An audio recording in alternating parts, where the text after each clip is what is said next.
Hello and welcome to this month's Lunch and Learn. I just want to check if anybody's on just now, and I'll give a couple of minutes for people to log on. If you're there, then give me a thumbs up. Hello and welcome to this month's Lunch and Learn. I just want to check if anybody's on just now, and I'll give a couple of minutes for people to log on. If you're there, then give me a thumbs up. Hello and welcome to this month's Lunch and Learn. I just want to check if anybody's on just now.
All right, great, Jodie, thank you. Hi, Eloise. We'll just get started, and I will be watching out for anybody's comments throughout the Lunch and Learn. So if you do have any questions, then please do it throughout. And if there's anything else, we can do that at the end. So welcome to Pitch Your Story. Now, a pitch can take many forms, and you can be delivering ones that you don't think are as important. However, whether you're attending a job interview or you're having conversations with people about your business, then these are really important areas for you to be able to talk about what you do. So it's really crucial to be able to pitch any different forms, whether it's for 30 seconds, whether it's for a minute, or whether it's talking more about your business. And before we get started, I want you to think about how many stories have you heard in the last week? So I'll give you a moment just to think about that.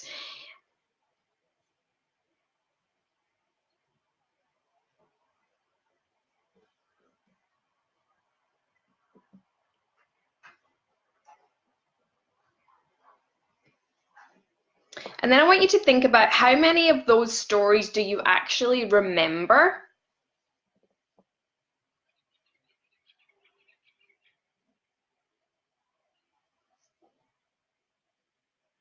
And why do you remember them?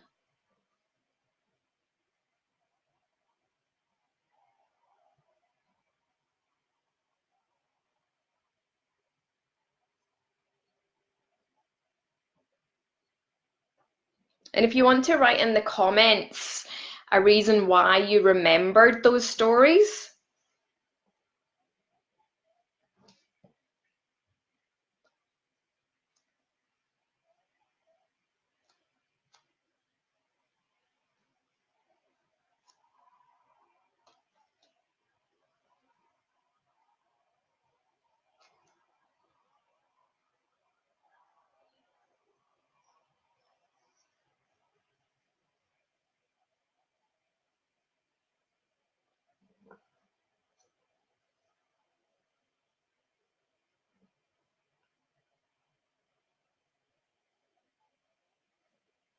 And welcome to anybody else that's just joined us. So we're just talking about how many stories have you heard in the last week, and how many of them do you remember, and why do you remember them? Even if you want to put a couple of words in the comments.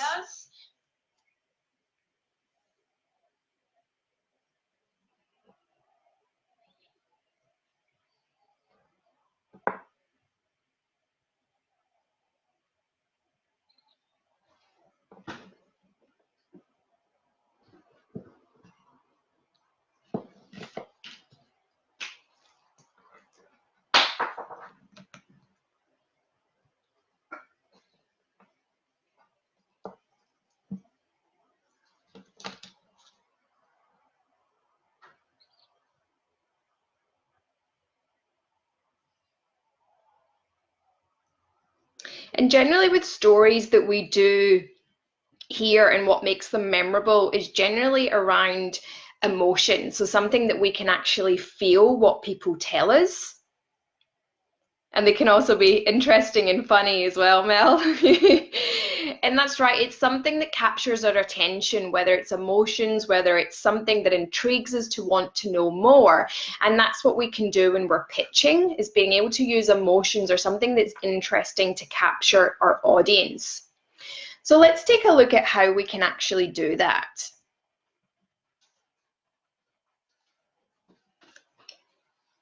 And in times, if you've ever felt like this, where someone asks you, what do you do? And you're faced with having to think on the spot, what is it that I actually do? And sometimes we can be caught off guard, and then we start rambling about all of this other stuff that we do, and we don't actually give them that clear picture of what it is that we do, enough for them to want to know more. So where we have to begin is that we have to begin with knowing what we do inside out. So we want to know it back to front.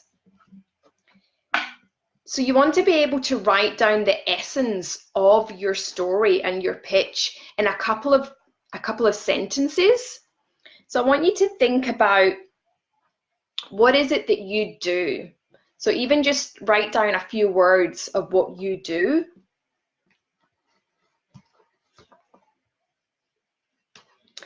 And how is that valuable to other people about what you do?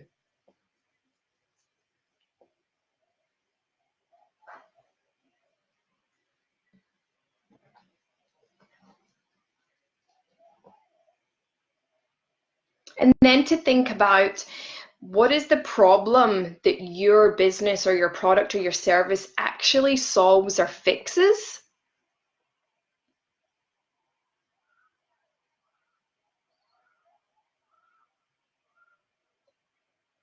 And how are they going to benefit as well from using your services?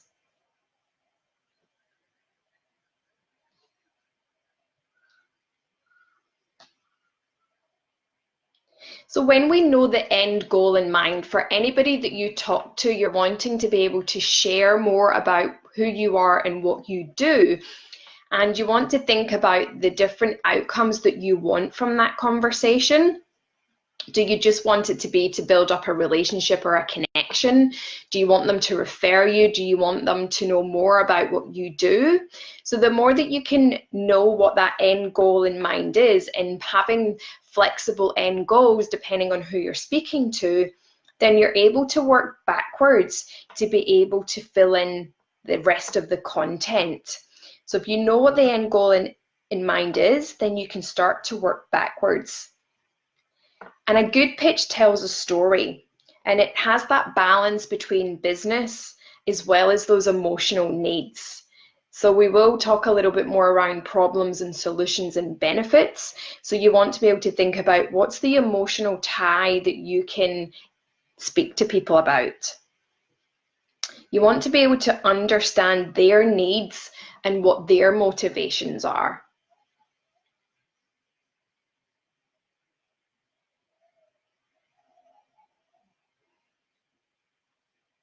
So looking at your business as well and working out, well, where's the biggest challenge within your business? What's the biggest challenge that your customers or your clients have?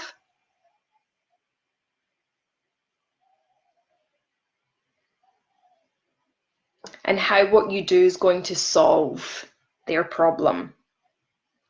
And in doing a pitch, whether it's speaking to people in person or you're doing a video, and I would really suggest around you want to be able to do both, because having a video to be able to send prospects or send clients, then it just paints that picture.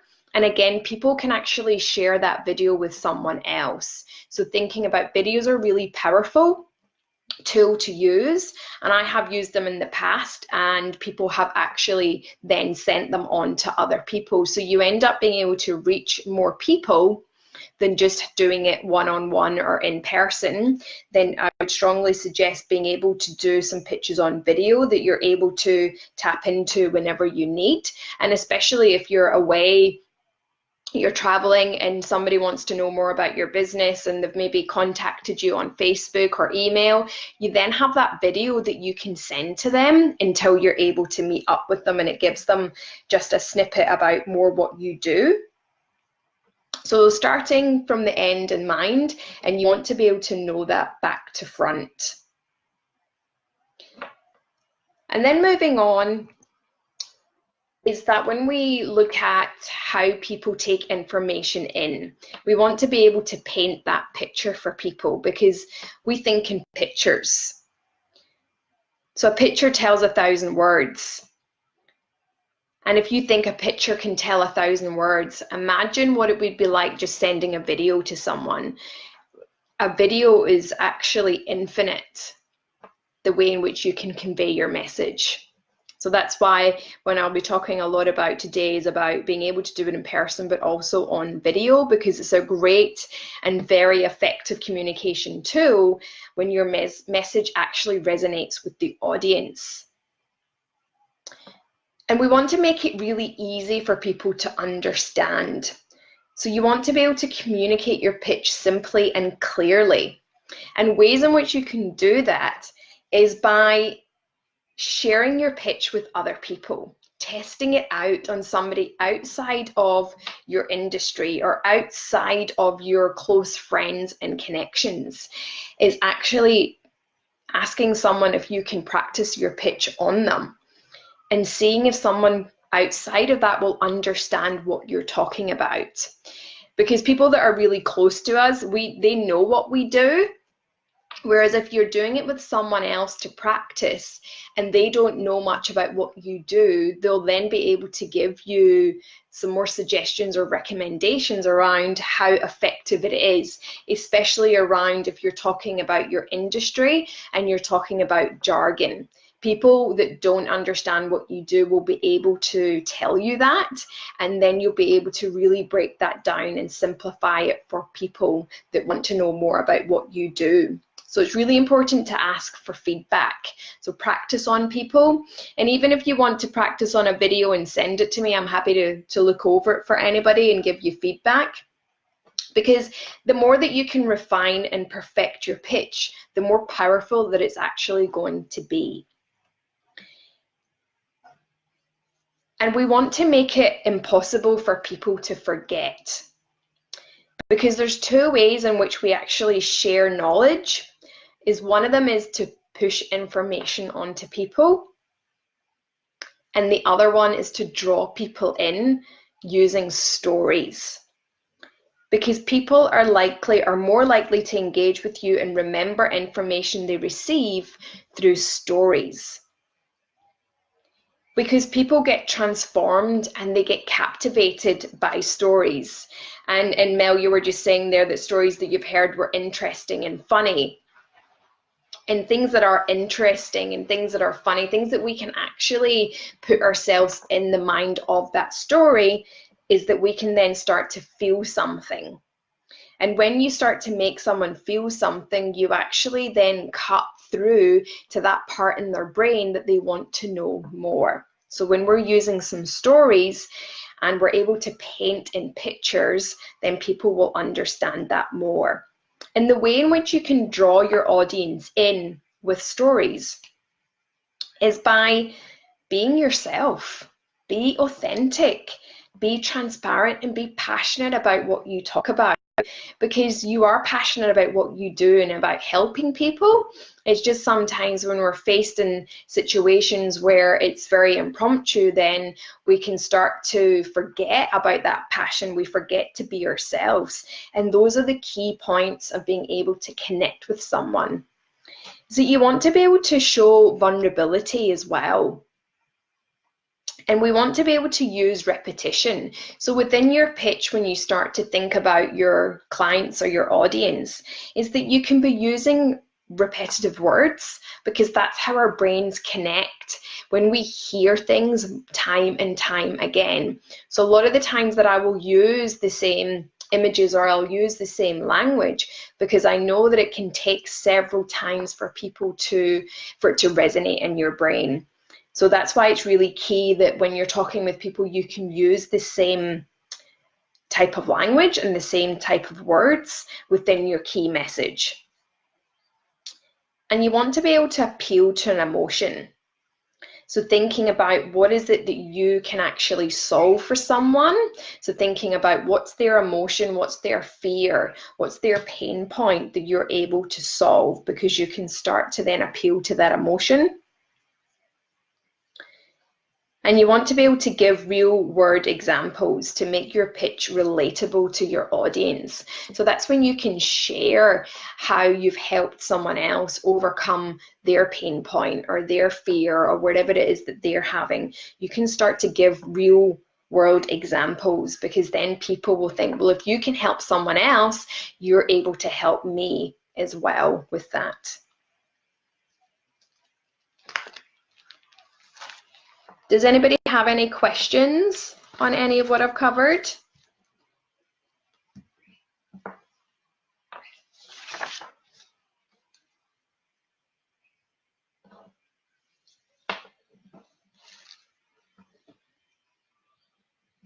If you're all good, just give me a thumbs up and we'll keep going.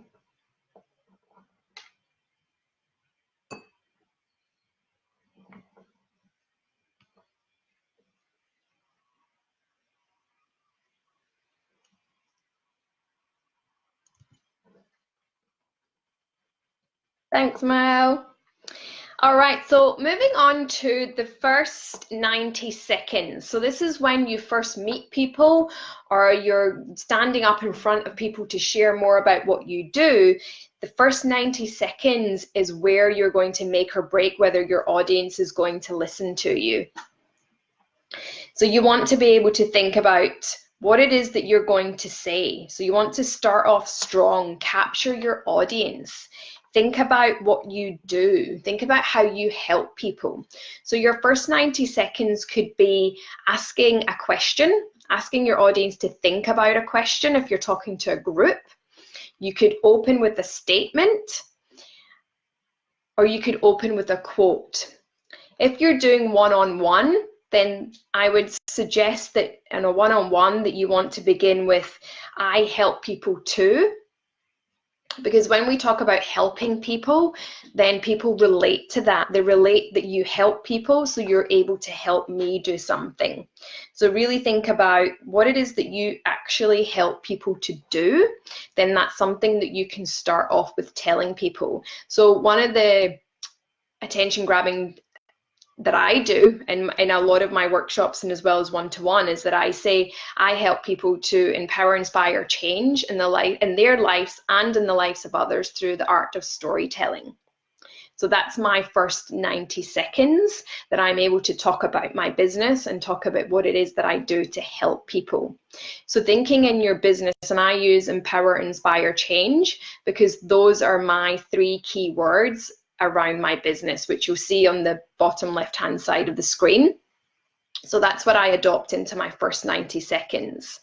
So thinking about if you have some words around your business is seeing how you can incorporate that into what you do to help people. And that's just something that you can literally remember off the top of your head anytime you're faced with talking about what it is that you do, because then it builds intrigueness. People think, oh, well, how do you do that, they want to ask more, and you're not as inclined to start to waffle around what it is that you do if you have that sentence that you can say each and every time you're meeting people or talking in front of a group. And again, it makes you excited to share that with people. So you're becoming warm and friendly and approachable. It relaxes someone else that they don't think they're having a sales pitch. So it's, you know, you're able to think, I know what I'm going to say in those first 90 seconds. So even if you want to write down just now and even just think, I help, and later on, or as we go through this, you could start to write some of them down, but just put I help and then see some other words that you can start to put in. And that would be your first 90 seconds, and that can be a part of your pitch.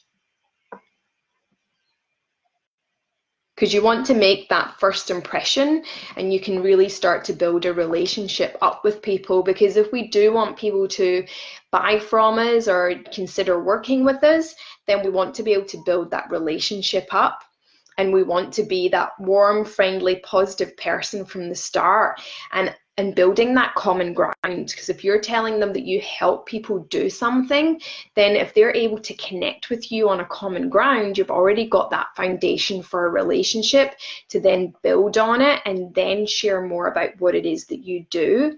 And it's not so much of a sales pitch.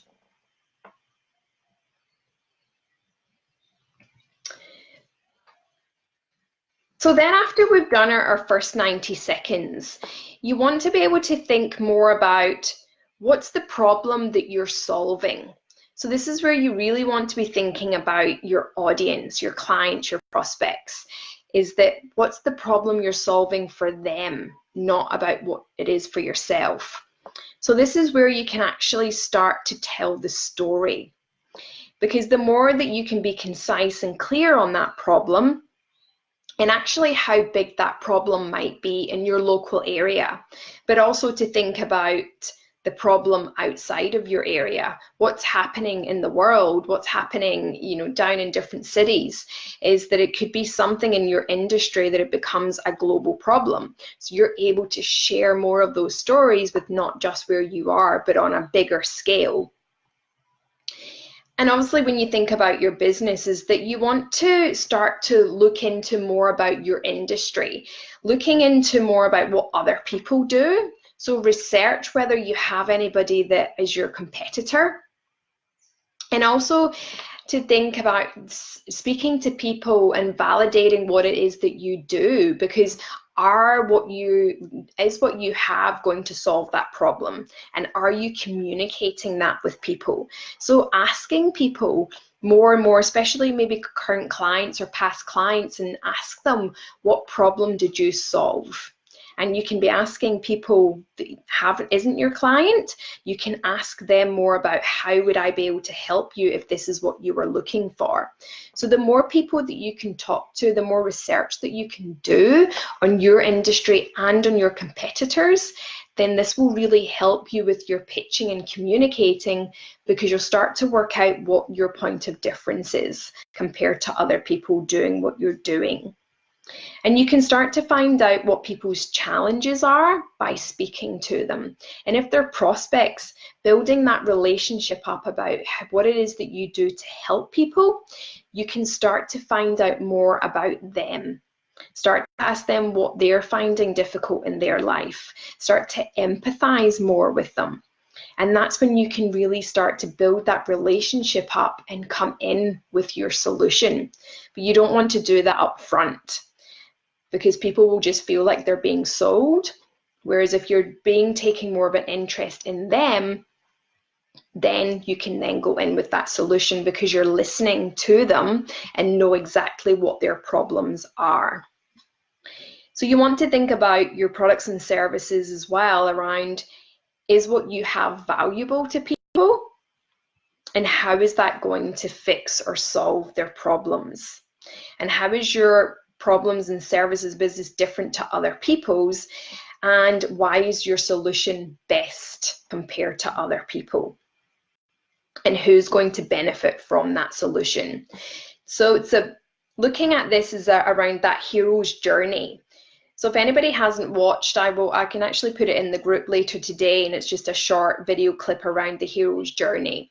So this is where you want to be looking at people that you're helping. Is they're the hero? What's their pain points? What's their challenges? Is it internal? Is it external? And that's where you can start to build that story, because it becomes about them, it becomes about their challenges, and then you're able to guide them along the way to success. So that's really key to think about, writing down what's the problems that you're actually solving, because those are the things that we want to be able to communicate.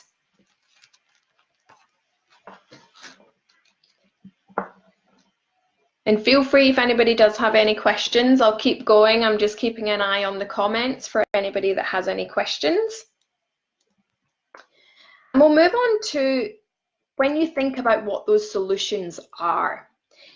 What we want to do is we want to highlight more about the benefits of those solutions and not so much on the solution, because people want to hear is how you're going to benefit me and what you have to offer. So another one to write down is that you know what the problems are, you know what your solutions are, but what's the key benefits to people? So having a write down about what actually is those benefits to people, and you want to be able to relate it to their problems, because that's when they'll start to connect the dots and think, right, this is what my problem is. You understand what I'm saying, and you have the key benefits to help them with those products or services are part of your business.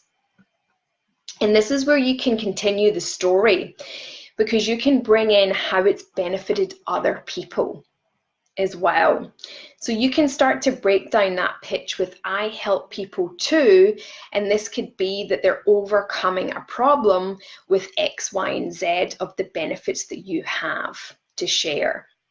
So you start to be able to guide them with that solution, but it's more around the benefits of what they need as well.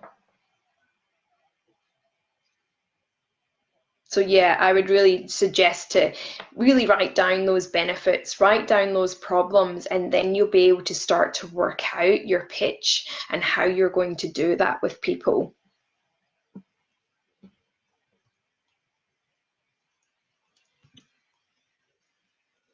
And then we want to look at money as well.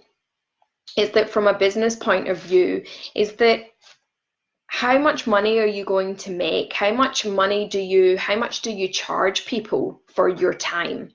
Especially if you're having to put in a lot of background work, is that how much money do you need to charge people in order to be able to recoup that money for all the time that you've actually had to put in? And again, if you do have competitors, it's looking at your competitors, how much they're charging and how much you're charging, but again, looking at that point of difference. So you want to be able to know who your competitors are. You also want to know how much they're charging, and you want to be able to acknowledge who they are, because that's how you're going to be different, is that you are then able to look at, well, what's my point of difference? And it's not about going really cheap to compete against someone else. It's looking at the quality of what you have to offer. And also to look at that on a grander scale of, yes, if you're in this community where you are, but then how much are people charging on a global scale? Because what you're charging now, you could be potentially charging a lot more down the line, especially if you're growing your business and growing with confidence. So you want to be able to look at the money side of what you're doing and being able to talk about that with your clients and your customers. Because if you're faced with a question of someone says, well, I can't afford that right now, or I can't afford that package or that program, is that you still want to have some form of solution for that person, because that could be a client further down the line, or looking at, do you have a lower budget that you can provide to that person? Because that person does want your services, they might just not be able to afford it right now.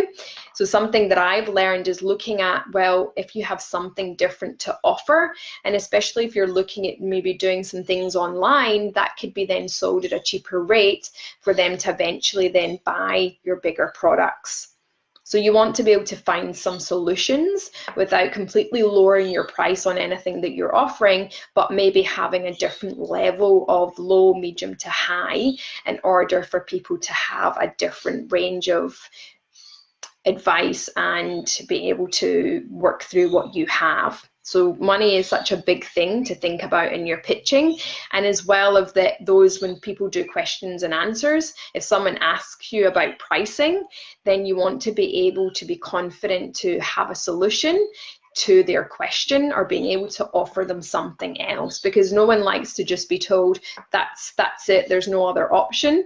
We want to be able to think of something else that we can do to help people. So finances are a big part of the story as well.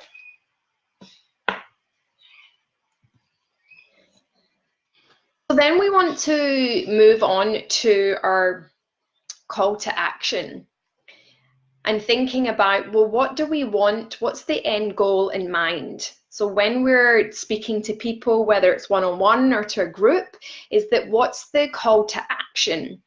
What do you want the person to do to take away from that? Do you want to lead them onto something else? Do you want to ask them for referrals?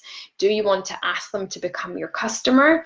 Or do you want them to do a call to action and be able to take something away? So you want to be able to summarize your main points about what you've covered and then think about that call to action.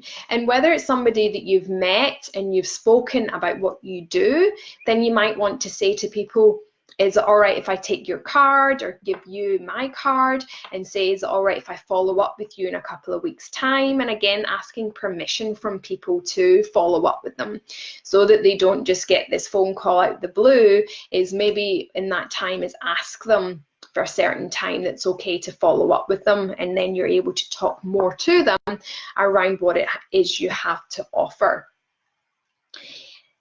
And then once you get to that end where you know what you're talking about, is that you really want to practice.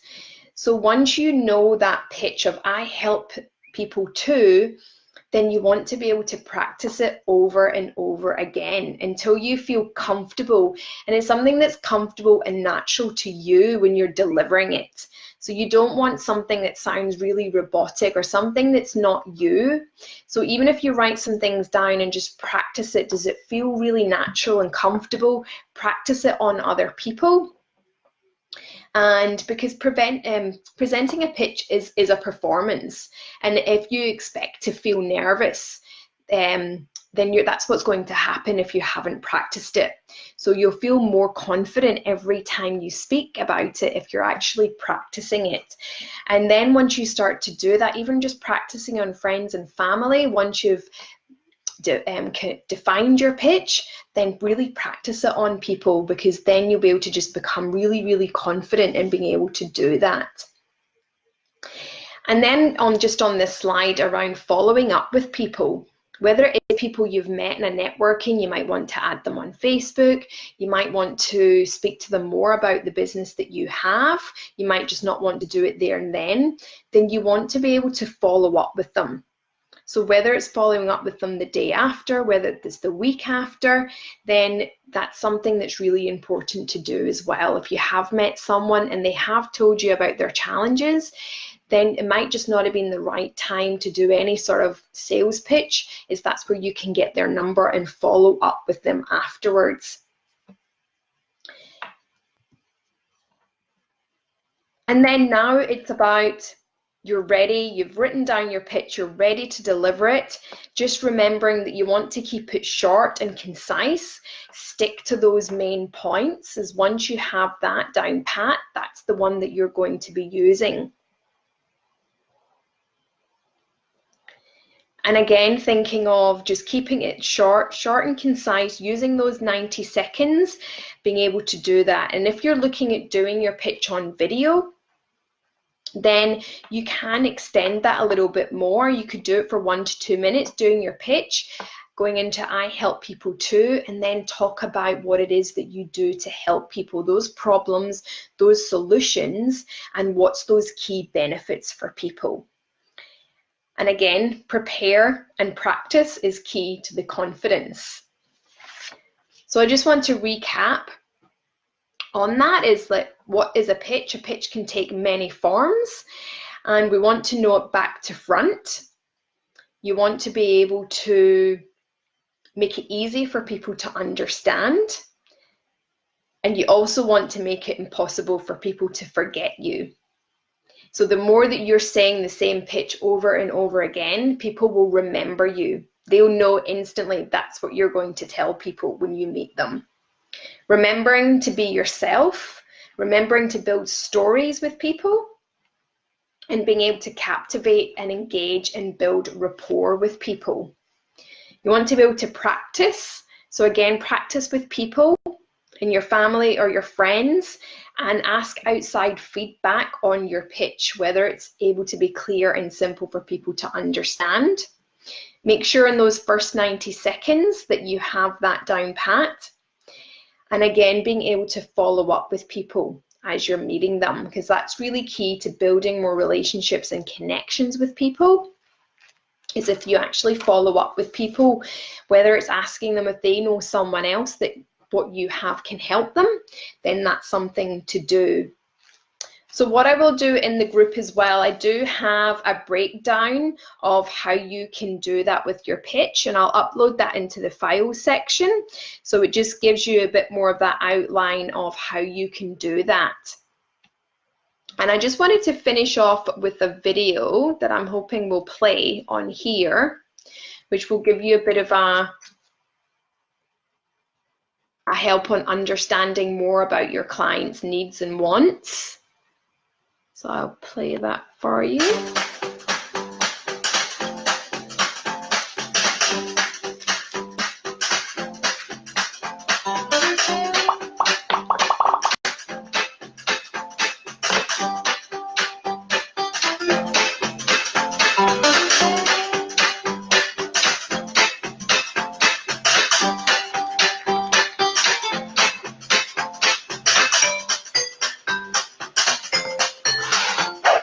All well-drawn characters have a spine. And the idea is that the character has an inner motor, a dominant, unconscious goal that they're striving for, an itch that they can't scratch. Wally's was to find the beauty. Marlin's, the father in Finding Nemo, was to prevent harm. And Woody's was to do what was best for his child.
I hope that was helpful to everybody. Thank you for people that have joined out of their very busy schedules. Does anybody have any questions before we wrap up? I'm happy to take any questions just now, or if anybody has any later, then they can private message me.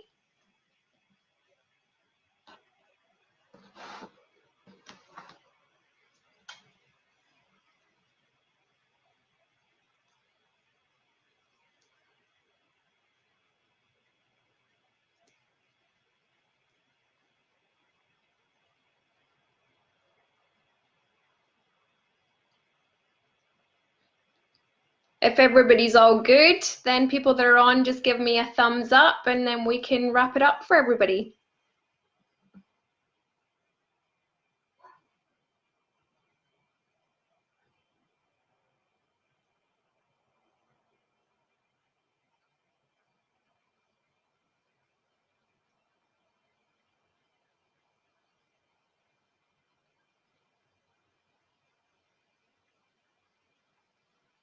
No problem, Mel. Thanks everybody for tuning in. Have an amazing afternoon and weekend. And I'll do another one next month. So if anybody has anything that they would like to have in the group as a Lunch and Learn webinar, then let me know. Thanks everyone.